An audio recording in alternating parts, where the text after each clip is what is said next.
Hello, it's David Hudson from the HR department Clapham. So it's that time of year again, and whether you're preparing to have year-end performance review discussions through a well-established appraisal process, or whether you're thinking about your team growing and wanting to start appraisals, there's no doubt that at the moment what you should be thinking about is what are your objectives for next year and how your team are going to contribute to those. Having discussions with your employees is a really important part of the performance management process, and this is traditionally carried out at the end of each year so that you can review performance and, most importantly, set your people goals so that your people understand how they're contributing to the year ahead. But let's face it, this doesn't happen at times, and I liken it to putting a football team on a pitch, putting them in a blindfold, turning all the lights off and expecting them to score goals every time. Let's be honest, it's really not going to happen, is it? So the other interesting point in reality here is that there is a great debate that continues around when and how these discussions take place. And interestingly, I ran a poll recently on LinkedIn, and that provided an overwhelming view that performance review discussions shouldn't just be a one-off event at the end of the year, but should be happening quarterly, which actually is something that I agree with.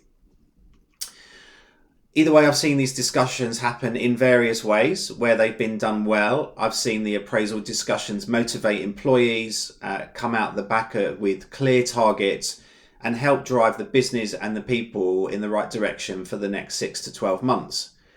I have seen them done really badly. So where appraisal discussions go wrong, employees often leave with a really bitter taste, often very demotivated, and at worst I've seen employees leave. And let's face it, in today's recruitment market, that's not a position that you really want to be in.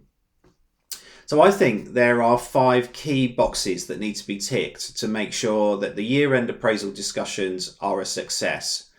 First of all, I think it's important to have a simple but effective performance review process in place. Secondly, preparation is absolutely key. I think next it's about providing high quality factual feedback. Fourth, I think, is about setting targets and gaining commitment. And finally, following up and having reviews. I think in all of that, if nothing else, what is really important is that you must make sure that anyone that's managing people is really clear and well trained around how to have performance review discussions. Because it is that time of year, I am getting a lot of questions from my clients. How do we do this? What forms should we use? How do I give difficult feedback? What if it goes wrong? I've never done it. Can you provide any advice?